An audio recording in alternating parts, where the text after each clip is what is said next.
Well, we're so lucky to have with us today Renee Henson. He is the CEO of Xshore. And Jesse, I think you remember this company. This is an electric boat company. Now, you wanted the Cybertruck to be an electric boat, but I don't think it is. It does have waiting mode. True, but it doesn't act like these boats It's do. not supposed to. Renee, thank you so much for being with us today. And thanks for having me, Zach and Jesse. So, yeah, Jesse has always wanted an electric boat. We were thinking of maybe converting a pontoon boat to electric, but we haven't gotten around to it yet. So maybe our only opportunity in the next year or so is going to be to get onto one of these. Check this out, Jesse. Oh, wow. Yeah. So, Renee, tell us about some of the boats that you guys are making. Yeah, so right now we have two platforms, so a 6.5 platform and an 8-meter platform. So you can almost look at it like Tesla. They have the Tesla S, the 3, and so on. On those two modular models, we have an Xshore 1 and a more exclusive version of the Xshore 1. So we have two models on the 6.5 model. And on the 8-meter platform, we have 3 models. So we have the original Elex, which you're probably familiar with, which our founder, Conrad Bergström, created because he looked at the boat industry and said, I can't find a boat that meets my needs. And basically what he meant with that is like he is a person that is born at the water, and he didn't feel that he could drive a boat every day with his children, dropping 20 to 30% of the gas right in the water, fume, and then noise pollution. So he decided then that I will create my own boat company and build a boat that can deliver up my needs, but still the performance. On that platform, we have now also created a pro cabin boat, which the first one we sold here in Sweden as a taxi boat. That boat is fascinating because right now it's driving kids to school every day. I wish I had a boat like that going to school every day. And that boat, what's fascinating with the pro market is that you can get between 20 to 70% subsidies in Europe for buying that boat. So when you are an owner of an old combustion boat, or so diesel or gas, the mathematics in itself is one thing, and it pays for itself. But when you can add the performance and also no sound, so the kids can actually have a conversation without yelling at each other, while enjoying the sled ride through nature, it is a completely different ball game. Then we have another one that is a Pro T-Top Open, which is also built on the Elex model, the 8-meter platform. What we see that is a boat where you can compare to maybe a Cybertruck, Jesse, so maybe you get to enjoy that. It's the first kind of pickup or a Bronco truck on the road, on the water. And it's very utilitarian. And what we've seen when you look at universities in the US that is studying marine biology or science, they need a boat that is utilitarian. So they can just throw all their stuff in the back. It can get you through very rough water, but also have the range to deliver what you need. So we see a big market opening there. At the same time, we see this boat really much working really well for all ports. So taxi boats at the port, service boats, and also security boats. Because electricity is already at all this port anyway. So we're seeing a lot of interest from that. And we see also the Inflation Reduction Act in the US now coming into play for all these ports as well. Oh, so they can take advantage. So here in the US, we could take advantage of some of these tax reductions on electric boats? Oh, wow. So when you run a business and you're buying that boat for the business and replacing it to decarbonize, you have the full opportunity to do that. Oh, wow. So listen up, commercial fishermen and tour boat operators. Wow. You had mentioned another thing, which I hadn't even thought about, which is we did an episode on electric school buses a while back, and we talked about the effects of diesel fumes on children's brains and how it lowers their IQ because you're making them dumber, and it's making us all dumber when we breathe that stuff in. And that's usually with a school bus which is, a vehicle and it has windows and it's fully enclosed and it's not a boat. And I think that a lot of people are typically used to boats being a little bit smellier than a school bus. So, I mean, that must be an even bigger difference between an electric school boat and a diesel-powered school boat. I mean, you and I both grew up sailboating, and I think the reason for that was we don't like diesel. and that's the only way for us to get out in the water and enjoy it without the fumes was a sailboat. And without a paddle. Right. And without a paddle, true. So this is a way to get out on the water with the two things I hate most about boating, which is the diesel fumes and the diesel noise. And now that's all gone. I mean, tell me more about that, because I feel like this is kind of like with Tesla's, what we call butts and seats. You try and describe a Tesla to somebody, and it's really, really hard to do until you just put them in the Tesla, and then they're like, oh, I get it. Is that the same problem you kind of have with electric boats, is that you can't really describe it until you experience it? Yes, I can just say it is spot on. It is, when the Tesla came out the first time, how many didn't have friends at work that bought a Tesla S, and you got in it, and it was like, wow, amazing performance. The technology is seamless, and you don't have any noise. And the same thing is with this boat, but it's just amplified even more, because as two sailors, as you are, with an electrical boat, you have the same feeling. You are in the nature. You're one with nature. You don't hear any noise, because on an average, a combustion boat has 70, 80 decibel. And that is actually damaging for your ears. And that will also affect life on land, but also underwater, as we know is a significant issue. So as you mentioned, Zach, with the fisheries, they also made studies now that fish stop eating when they hear the engine. So fisheries now in itself has a good investment case just to invest in this. At the same time, when you are an electrical boat, the difference between a sailboat is like, when you don't need an oar to going, and you don't need to work hard to sail.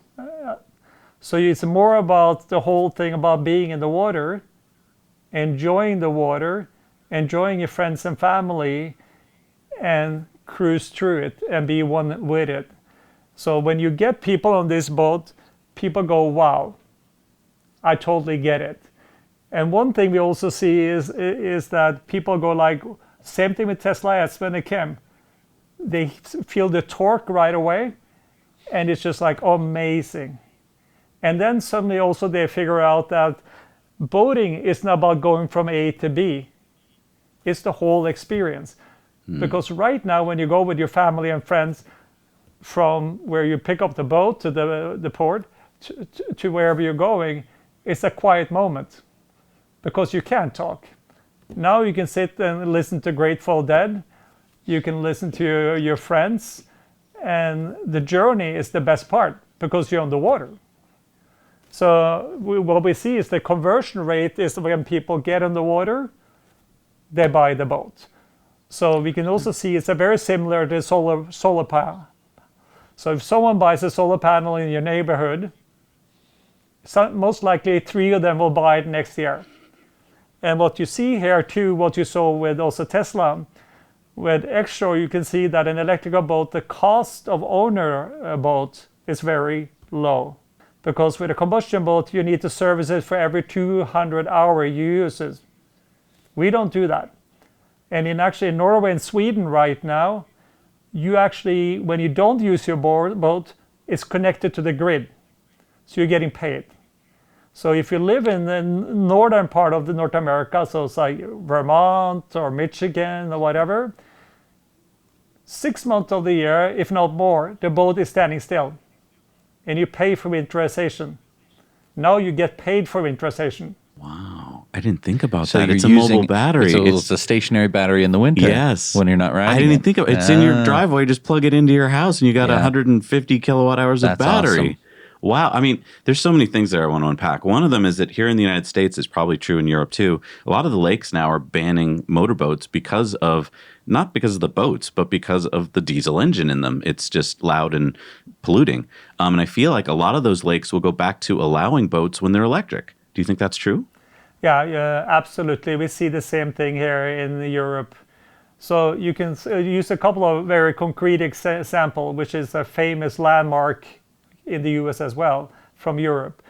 So Como Lake in Garda in Italy, if you want to buy a new boat now, it has to be electric.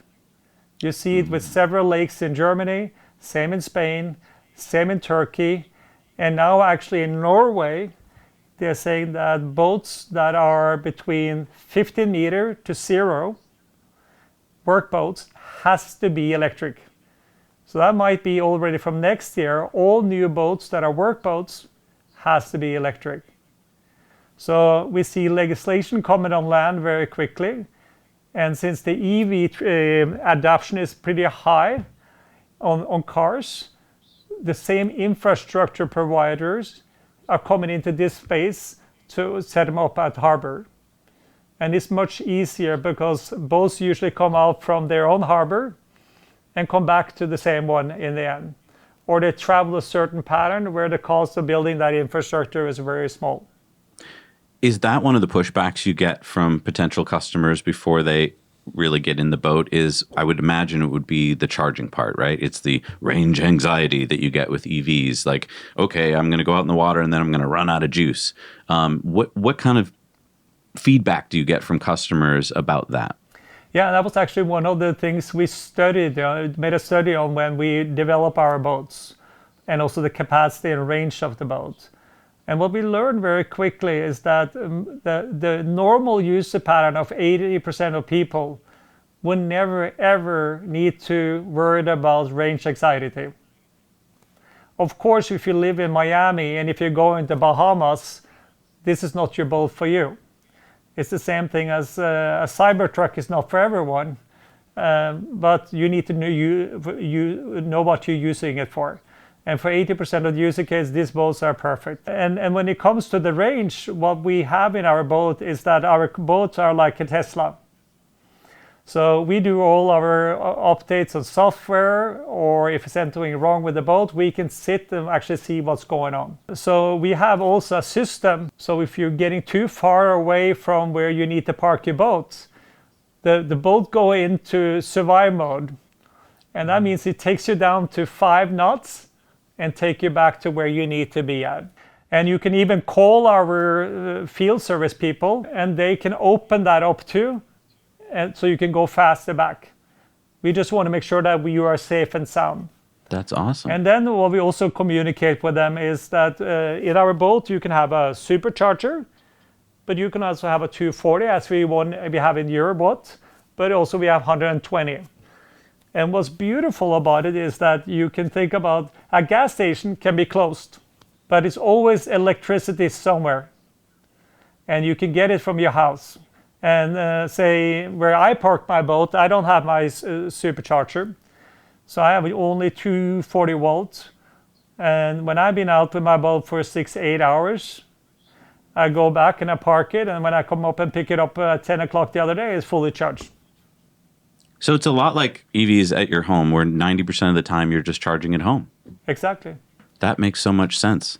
But all right, enough of all this, nice, what a great thing this is. We're taking boats, which are in water, and electricity. Oh, they don't mix. Water and electricity don't mix. I've heard this so many times, like when I'm plugging in at the supercharger when it's raining, they say, are you allowed to do that? Because I heard that water and electricity don't mix. So how do you make sure that water and electricity don't mix? Because, I've heard it's diesel such and a problem. Oil mix? Yeah, no, it's a great point, Jesse and Zach. I always wonder how you can sit and smoke in a car because it's gasoline there. It's going to explode any second. No, with electrical boats, it's the same thing with having electricity at home. Your house doesn't explode just because it's thunder and lightning out there. And electrical boats go through the same strict certification process as everything else.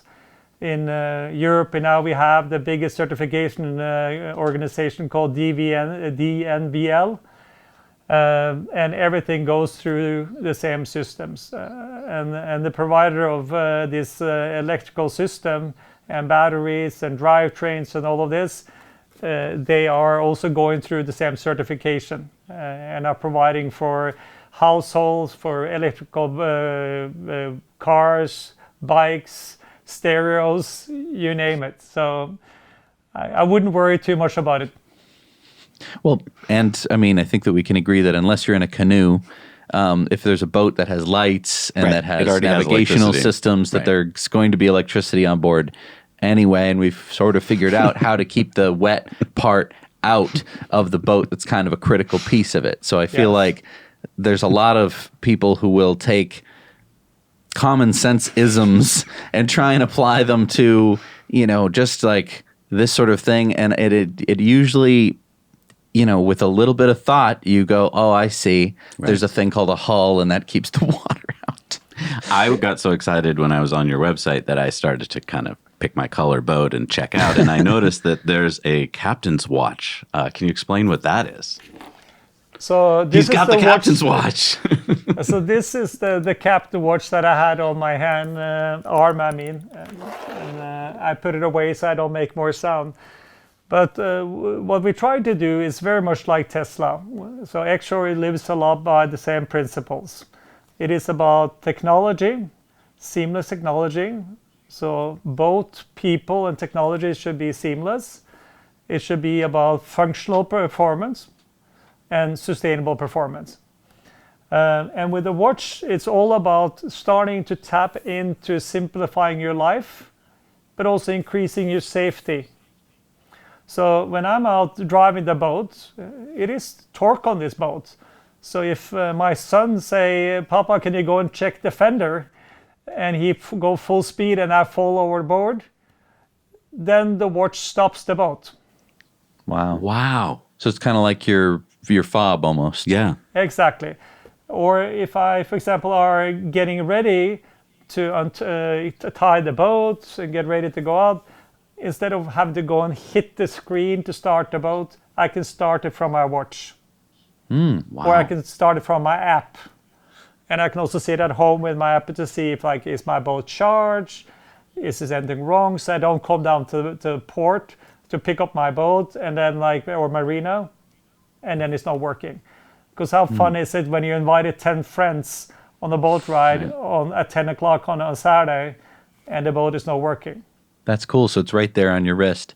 Now, this doesn't feel all that common that many boat manufacturers are going to go to this level. I feel like a lot of boat manufacturers are a big, facility where they put together a big fiberglass mold and they make, hulls and stuff like that. And it's usually up to the owner of the thing what kind of engines they want, what kind of navigational systems that they want, and stuff like that. And it's usually not as an integrated solution. But in this case, you can't really just strap on an electric motor because you need batteries in the boat. And that kind of has to be designed for this specific boat in mind because you need a lot of batteries to get this thing going. So does this mean that you have to be a little bit smarter of a company than your typical boat manufacturer who's basically just going to be gluing a bunch of fiberglass together? Yeah, I will say that the complexity what goes into doing this from the beginning is different because there's no blueprint, right? They have had a horse and carriage for a long time, to your point, Jesse. And at the same time, they have had a heavy engine in the front and the car in the middle that they need to balance out. What we did instead, when we saw what Tesla did and the technology came, and that scale is going to be there, so we can actually produce the best product that a customer can have at the best price, and also ensuring that it's sustainable and high performing. That's what we built it on. So what we rather did, instead of saying, here's an engine, let's build a boat around it, we said let's build a boat with the drivetrain in the middle, just like Tesla did. So the balance point is all the way in the bottom. So the boat also floats better through water and handles through water. And also what we do very differently than other producer of boats, if you can say it like that, is that we do pre-preg, and we produce pre-preg internally. And that means that weight is significantly lighter, and also the performance of how it handles through water is much better. And that's also the reason why our boats win the best motorboats, the best boat of the year, because it performs much better, because it's just built, like you said, Jesse. Everything is built from thinking about, okay, if you could start from the beginning, how would the ideal boat be built? And we put everything together in our factory. And also our factory is very similar to Tesla. It is a blueprint assembly line production, which means that it's consistent, high quality, and when you build XYZ product, you get scale benefit. When you go to most other factories, they build them by hand. And that means that when you produce more boats, it becomes more complexity and higher costs. And you can also see that the reason why is that we are now also the first company that can produce a fully electrical boats that won the best motorboat award, a best boat award, at the same price as comparable combustion boats today. Wow. So I want to talk about price for a second here, because I feel like with EVs, there's this problem where you tell people there's no maintenance, electricity is cheaper than gas, but they can't keep all these things in their head at once. So they'll say to you, yeah, but doesn't your electric bill go up? And it's like, but I don't pay any gas. So can you give viewers an idea of what, I guess, expenses they're going to save on, or what their maintenance costs are going to, happen? Because you're right, with an electric car, we no longer talk about timing belts and oil changes and all that stuff. Like, that's all gone. And I assume that's true with your boats, because as you said, most boats, after a couple hundred hours, you got to completely rehaul the engine and do all this work. And you don't even want to go out in the boat most times. It's like, oh, do I really want to enjoy this beautiful day? Because now I'm going to put hours on my boat. Yeah, no, I can begin with maybe a very concrete example that happened a couple of weeks ago. So our founder, Conrad Bergström, he took the ambassador of America in Stockholm out for a boat ride. And they went out and they probably did 6-hour ride, which was beautiful, great day. And when they come back to the marina, the very polite ambassador asked Conrad, so how much do I owe you? Just to that principle, because you know that a 6-hour drive could be $500. And Conrad, first he didn't understand it, and then he was like, oh, I get it. He said, so my electricity bill, that will be 80 cents on each one of us. And it's a little bit tongue-in-cheek, of course, but it is what it is. And if you think about it, if you need to total service your engine for every 200 use on a combustion engine, that's going to be expensive. On an electrical boat, you do a little bit glycol, put the lock lid on again, and you pat it on the back, and you say, keep on going. And then you go on your iPhone, and you update the software on your screen over the air. Wow. And it just happened automatically, just like your iPhone or in the Tesla. It's just the whole hassle of having a boat is what we're trying to get away. And that's the reason why the model are also modular, which means that on my boat I can turn it into a fishing boat. I can turn it into a wakeboarding boat. I can make it into a diving module with just moving a couple of things away, just like a ski rack or a bicycle rack or whatever, which you can't do on a regular boat. All right. Well, I know a lot of our viewers are in Sweden, but a lot are in the U.S., and they're probably bummed right now because you're a Swedish company, so they can't check out your boats, right? We have a good news for you then, Jesse and Zach. We have now started to distribute our boats significantly in the US as well. Yes. We have set up our US office in Florida, and we will be very happy to serve any customer in the US right now. We have 6 dealers, very much from Seattle down to California. Then we have a couple of them in Florida, and we're setting up also several of them on the East Coast. And we have a very good relationship and partnership with Safe Harbor. They have 137 marinas. They have already purchased 9 of our boats. And they're also looking at now increasing more of their boats into their tender solution. Wow. So if people watching want to take a test ride, is that a possibility? Absolutely. And we have a section on our website too, where you can contact our associates, and we will be reaching back to you in 24 hours and making sure that we can set up a test ride. That sounds awesome. That sounds pretty good. So, I mean, I guess we got to plan another Florida road trip. I know, definitely. We will welcome you at any of those locations. One of the things that is special with electrical boats, which is becoming also very popular as tenders. Not maybe that the market is so big, but it talks a little bit about electricity versus gasoline. So today, most tenders that goes into yachts, they are gasoline driven.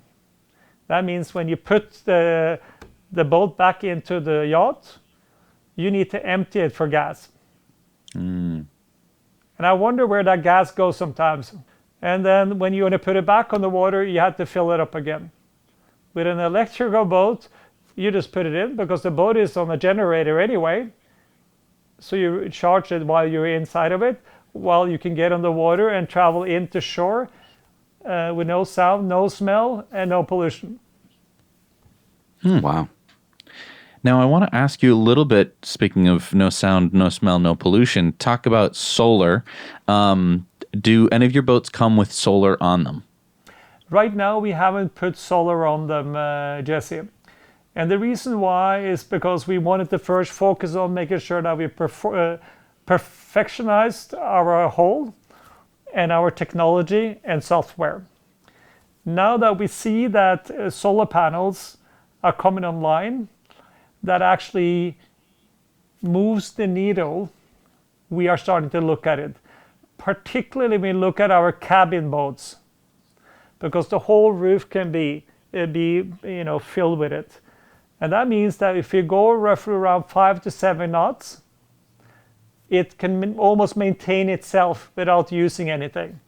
Wow. It's when you start going down to 17 knots or 30, that's when you see that it can't do it.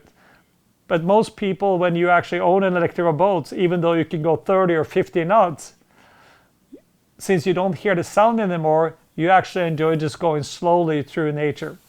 When you do get prospective customers on board the boats that have been boating for a while in traditional boats, I'll bet, like Tesla's, that they're surprised by the torque and so forth. But what are the misconceptions that they have? Are there other misconceptions that they had about electric boats that kept them from being interested? Yeah, initially most of it was range in the beginning. And as you pointed out earlier, Zach, it's like, how do I charge my boat? And when you very easily sit down and just walk them through it, it's a no-brainer. And what we also see is that the electrical boat is also introducing a lot of new people to boating.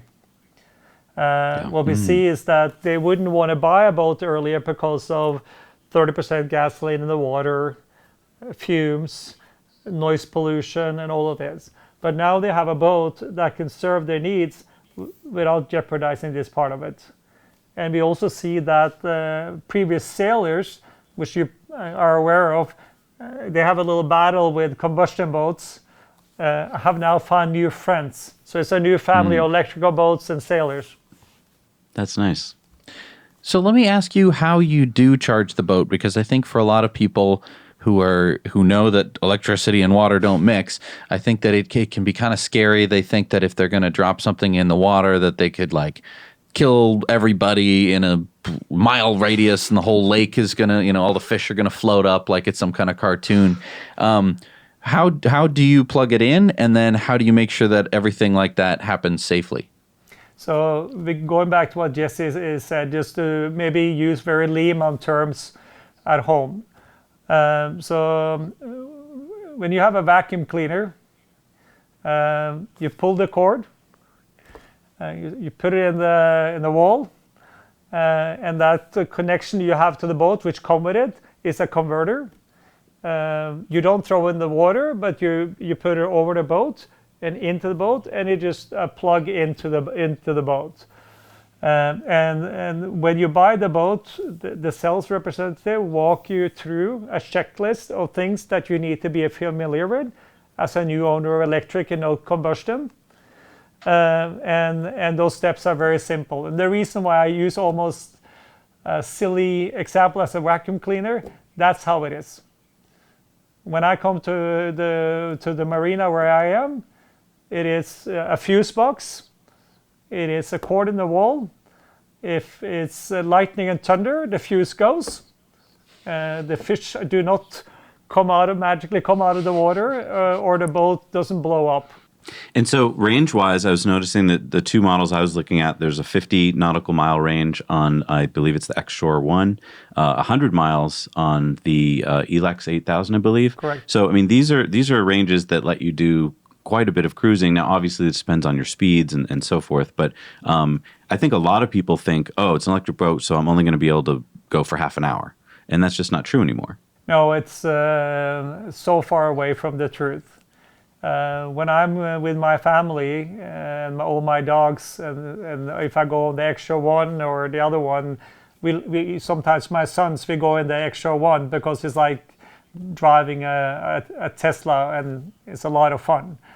And usually kids that are 14 and 16, they don't like to just 7 knots.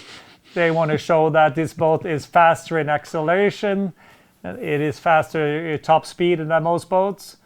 So that's not the case. So when I go out to wakeboard with them and their friends, we are out there for 3 hours. And when we do that, what's important for people to remember also, if you like wakeboarding, or if you're not that good at it, or you're getting older like me, getting out of the water with an electrical boat, because the torque is much easier, because it pulls you out quicker. But even though you do that all the time, up and off, you need to really go for 4 hours if you want to do that and run out of juice. And so far with my kids, which are quite fit, and their friends, we haven't gone like, oh, we got to go back right now, because it's more that they are, I'm tired, I want food, I want ice cream, or maybe dad wants something else to drink. So talk to me about disruption here. We're on disruptive investing, and I believe that this is going to disrupt the market just like EVs do. I feel like there's this S-curve of adoption for EVs, and I feel like for boats, you're going to have the same S-curve, but you're just shifted in time because it took a few more years before we got to starting, right? And so where do you think you are on that S-curve? I mean, do you believe me that we're going to disrupt like this on an S-curve? And if so, where do you think we are on that S-curve? I will absolutely say that it will happen. That is no question at all. And we touched on it earlier, Zach and Jesse, where we talked about legislation alone. And the fact that you see this high adoption of electrical car, electrical bikes, and also now you see companies like Beta in Vermont on the airplanes as well. So and they're getting also a lot of support from military and UPS. So the question is not there anymore. And we see also battery capacity is growing tremendously, and prices are coming down, which means that in the end of the day that you can buy an electrical boat at the same price as a combustion boat. What you can't do with a combustion boat then say that if the sticker price is the same, the cost of owning it is significantly higher. And since a boat is not the lowest need on the Maslow hierarchy, boating has happened a little bit slower, and the market has been quite traditional. But what you saw in the car industry is what's going to happen here as well in the boat. So we look at Xshore looks at ourselves as Tesla of the water. And we were the first, and we have been here for 4 years, and we've done testing in 3 regions for 3 years. And you know that the marine space is the toughest place to test things. And we learn a lot, and we fail a lot. When we see all the research we have done, and if you see a research we did a year back from Arthur Doolittle, they're saying that in the size range that we are offering today, we will have more in the future as well. So 6.5 to 8 meter. In 27, they project that it's going to be 12,000 electrical boats out of 4 million combustion boats. Wow. And if you look at the market space today, the only one that has a blueprint assembly line production to deliver upon that need, or even close to that need, is Xshore. We are glad to see other companies like ARC coming in as well. Their challenges is their price point, because we are able to produce everything inside. And then we have also now gotten partners like Bosch that is coming in because they want to learn from us.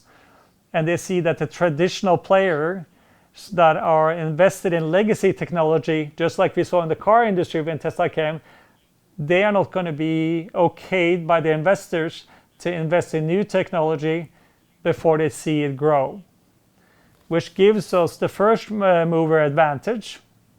And since it's blueprint, it means also that we have a trained staff that we can set up a shop another place tomorrow. Do you think that other place could in the future be in North America, or do you think you'll stay in Europe? 100% North America will be the next place we go. And I'm not saying we're doing it right now, but since we are very strategic in the way we're working, we have spoken to several states. And we also looked at the benefit of the Inflation Reduction Act, which will be very beneficial for us. And knowing that half of the boat market is in North America, it makes a lot of sense. But what we did is the same as Tesla. We built a factory first, then we built the technology, and then we build scale to serve the market.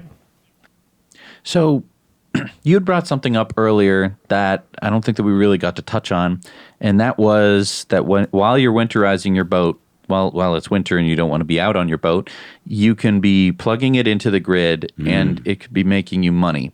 Now, this goes against the normal rule of thumb, and maybe this is just an American rule of thumb, so I'm curious to hear. You probably heard it before.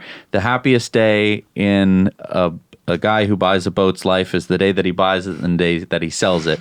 And that usually revolves around the fact that boats require a lot of maintenance. Right. And a lot of that maintenance is, of course, going to be the engine. And so you're talking about winterizing a boat. Normally that involves, paying somebody to take it out of the water for you and putting all sorts of stuff into the engine to make sure that it doesn't gum up over the winter and all of this other stuff that is really a pain and is why, those days are not that guy's favorite time. You're talking about pulling the boat out of the water, plugging it into the grid, and because it has such a large battery, it can help balance the grid out, much like a power wall, a power pack, a mega pack. Last winter, we got paid from Tesla to use our 4 power walls because we were helping our neighbors during really cold days. And that is with, how many kilowatt hours are all your 52 kilowatt hours. This thing is like 3 times as big. So talk to me about what people could expect to make, because obviously it's going to vary, but what is kind of the general idea of it? Now, if I look at it right now, you will probably, with everything you talked about, Jesse and Zach, you said that you're going to take the boat out of the water, you're going to clean the boat, you're going to service the whole engine, and then you're going to pay for a storage place. I guess roughly that could end up costing you $5,000. Ouch. Wow. That's where the saying comes, the happiest day is when you buy it and when you sell it. Yep. And in this case, you don't have the service during the year, which means that the boat is not in the shop, but you can have it on the water when you want to utilize it. I notice at least when I shift with electrical from a combustion car to electrical car, I never have it in the service shop. I don't have services for 2 years beyond not paying for gasoline. And then instead of maybe paying $5,000 for storage in that service, you might get $3,000 back again instead. Yep. Wow. It's not the happiest moment when you sell the boat. Exactly. You don't want to let go of it. It could be that day in December when you get the check in the mail from your energy supplier when they said, thank you for letting us use this large battery. Yeah, I mean, you're helping make the grid more resilient. So let me ask you this other question, because my brain wants to go there. You have this large battery pack, and this means that you could boat to a remote island where you have some off-grid cabin set up. And I think power the cabin. This could be a bit of an out there use case, because I don't know how many people can both afford a boat and the island and the cabin. But it does excite my imagination to think that the boat could be the battery that would power the cabin while you're there. And that if you had some solar panels on the cabin, that could be used to either charge a small battery in the cabin, but mainly to be charging up your boat, not just for the return trip, but also to power the lights, the heating and air conditioning, the cooking, the cleaning. Also throw a Starlink on it and watch Netflix. Why would you ever have to leave? Yeah, I think that's what you just don't want to. I don't want to leave the island, and this would be my little battery pack. Is that a possibility? Yeah, I actually going to physically and practically try it myself this summer. My mother-in-law in Vermont, they have a very small island called Butcher Island, right outside of Burlington. Today she's using a gas generator and solar panel. And what I'm going to do is I'm going to drive my boat from Burlington, slowly but surely up the lake there, and park outside, and we're going to try it. Nice. That's really cool. We should join them. We should go up there with the Cybertruck. And I know, we're not far from Burlington. Yeah. So come on up. We'll see if the Cybertruck can tow it. Yeah. And then we should, when we're up there, we should also stop by Beta and meet Kyle, the CEO there, and see all the amazing stuff they're doing. Totally. Yeah, we can talk to our buddy Austin. That's a great idea. Yeah. Oh, okay. We've got our so plan. Then you have so you have the island with the helipad, the VTOL pad. eVTOL pad. You have the dock with the electrical hookup. I mean, this is sounding pretty cool. This is Bond villain kind of stuff. That's Bond. Yeah. Okay. Yeah. Renee, thank you so much for talking today. This is so great. I mean, when we get into this disruptive technology, it does let your brain do new, exciting things that you could never do before. And I love that electric boats are letting us go there. Oh, I completely agree. And for me, as a person that has come from a combustion boat and into the electrical space, and how I look at boating now very differently, but also seeing my kids that are 14 and 16, same as with the Tesla, they have very different expectation for a car experience than what we had when we bought car. And it's this whole thing about this seamless technology, right, that we talk about. And also that their expectation is that it's going to be better technology. It's going to be sustainable. The performance is going to be there. And the design is going to be modular and smart. And that's what we see with them right now, is that that generation is responding very differently to it. And both of you touched on the fact that when you parked your car 10 years ago at the parking lot in December with the engine on, no one said anything. But if you park your car with the engine up right now, next to a car with kids in it, the reaction will be, are you trying to kill my children? Mm-hmm. And the same thing is going to happen on the water. And that's the reason why Xshore right now made a decision for 4 years ago. Is like, now the technology is ripe. We can get the prices down. And we can give an option to people to move from combustion to electric and get a better experience, save money, but also be good with the nature that they actually enjoy.